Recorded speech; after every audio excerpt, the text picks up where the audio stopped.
What's up, guys? Welcome back to my channel, and if you have been here a while, you know that this video is step 3 in starting your business in 5 steps. So if you are new here, thank you for joining. Make sure you hit that subscribe button so you don't miss an upload, and make sure you go back and watch my other videos so you can catch up, because this is video 3.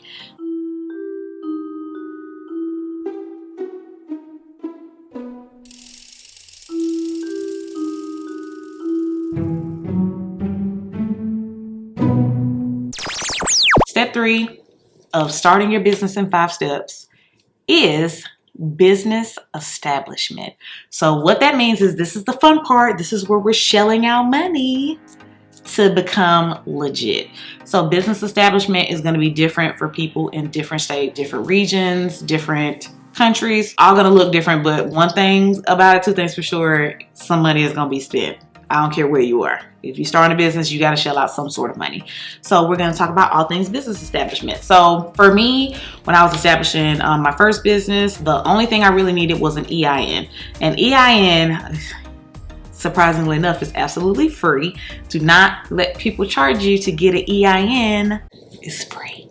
Don't let anybody charge you. Don't let anybody charge you. Don't let anybody charge you for an EIN. Don't let anybody charge you for an EIN. So an EIN is basically a number that kind of separates you from your social security number. A lot of states, you can go get a business license and all you have is that EIN number. That's all you need, and you can get a business license. And that business license, an EIN will be kind of separate. It shows like this is a separate entity from this person's social security number. This person is doing business. So that's basically what it is. EIN is absolutely free. I have a TikTok on it. I'll link it down below. Basically showing you step by step what to do. Like, a lot of people don't do EIN first. A lot of people, sometimes they go LLC first, then EIN.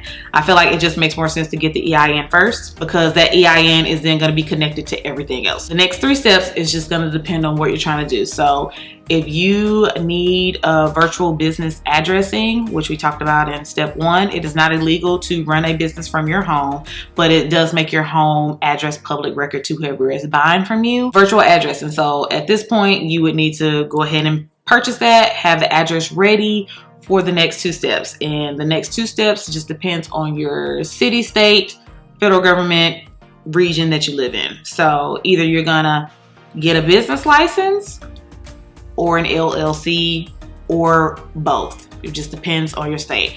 Like I stated in a previous video, in the state of Georgia, you can have an LLC and not necessarily have a business license, and vice versa. You can have a business license without an LLC. Let me also say that an LLC is not absolutely necessary when you're first starting out, but I will say if you're running businesses that could potentially have liability, like say if you're selling like skincare and somebody's face breaks out and everybody's face breaks out or something, and they decide to do a class action lawsuit, that LLC means that you are a separate entity, so that lawsuit is against your LLC and not you, the person, and you have all your shit taken. Yes, I said shit.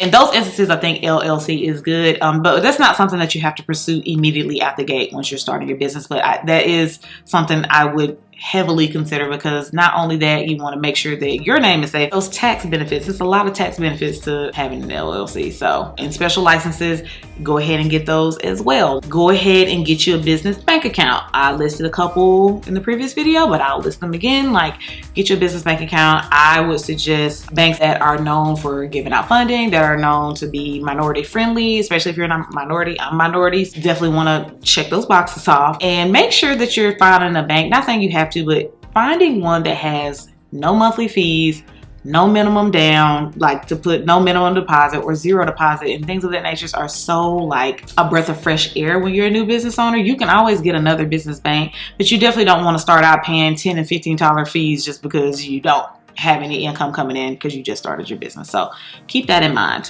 When you get your business banking, LLC, or whatever it is that you got, go ahead and register on Dun & Bradstreet.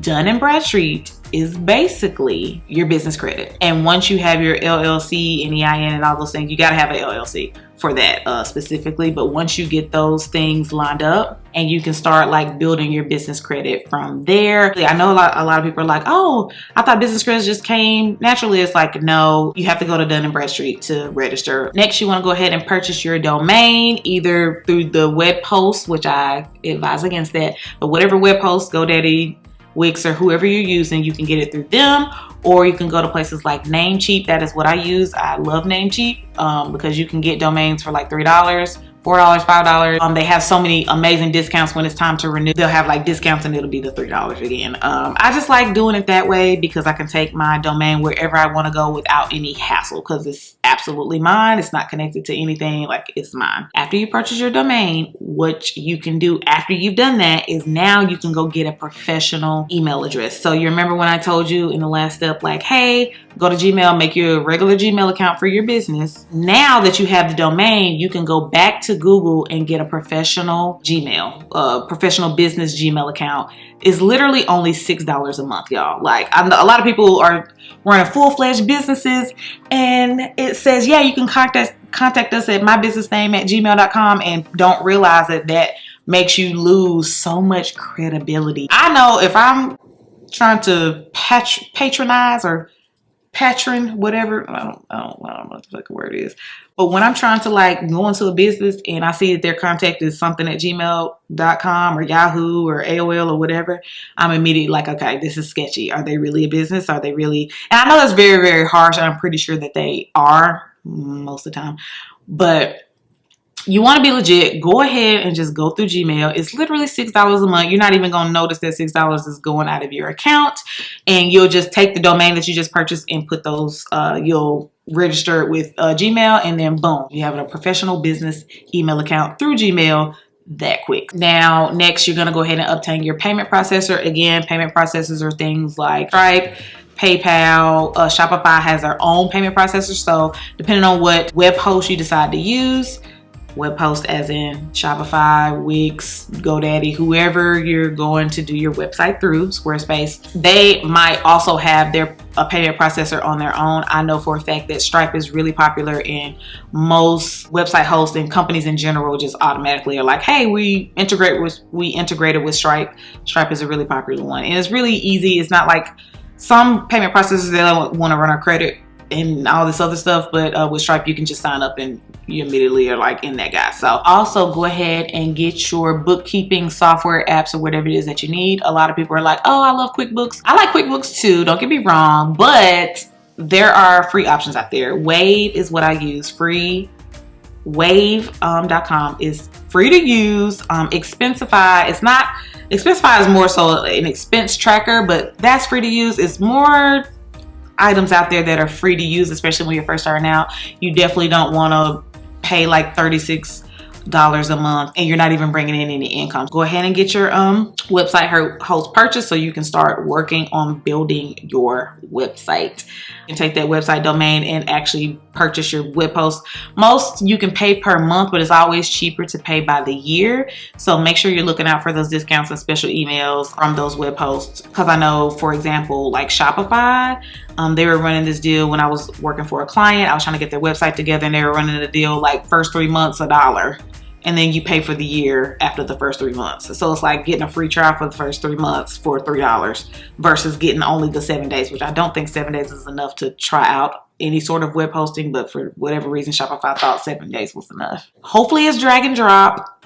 If it's not, then you're probably gonna be paying somebody to do it, but only choose website hosts where you know that you can do it yourself, okay? And if you can't, be prepared to pay money out. All right, the moment that everybody's been waiting for, go ahead and place your orders with your vendors. If you are doing drop shipping, I don't know much about it. You know, I guess you could go ahead on into the next step, which would be like getting your website together, branding, social media, and all those things, which those are the next steps. But yeah, go ahead and place your orders with your vendors. That way you can have your stuff. I wouldn't say buy a whole ton of inventory if you're running a product-based business, but I will say, you know, get 1 or 2 items and see how they sell before you just go crazy. That's where a lot of business owners go wrong, and they go into deep debt. Is because they're like, oh my God, this is so cute, everybody's gonna buy it, I need 50 of these. And it's just like, no, 1 or 2 tops to start your store off, I think is really, really good. That way, if it doesn't sell, it's not like a gut punch to your pockets. And when it's 1 or 2 items, you can always like do little mystery boxes to get people to spend money, and you can put those items in there. So think about those things. Business establishment is pretty much done, baby. Like, totally forgot about my service-based businesses. At this point, if you're not buying inventory, I don't know how I forgot you guys, and I'm a service-based business, but at this point, you're going to get all of your contracts and contract management systems together at this point. So that would be your honeybook or whatever you plan on using, which I'll do a deep dive into those things like in another series. Literally all the things to make you a business, this is what you do in this step. So I hope you guys enjoyed this, and please make sure that you subscribe so you can see the next 2 videos that are coming up that are crucial to starting your business in 5 steps. Hope to see you guys next time. Bye.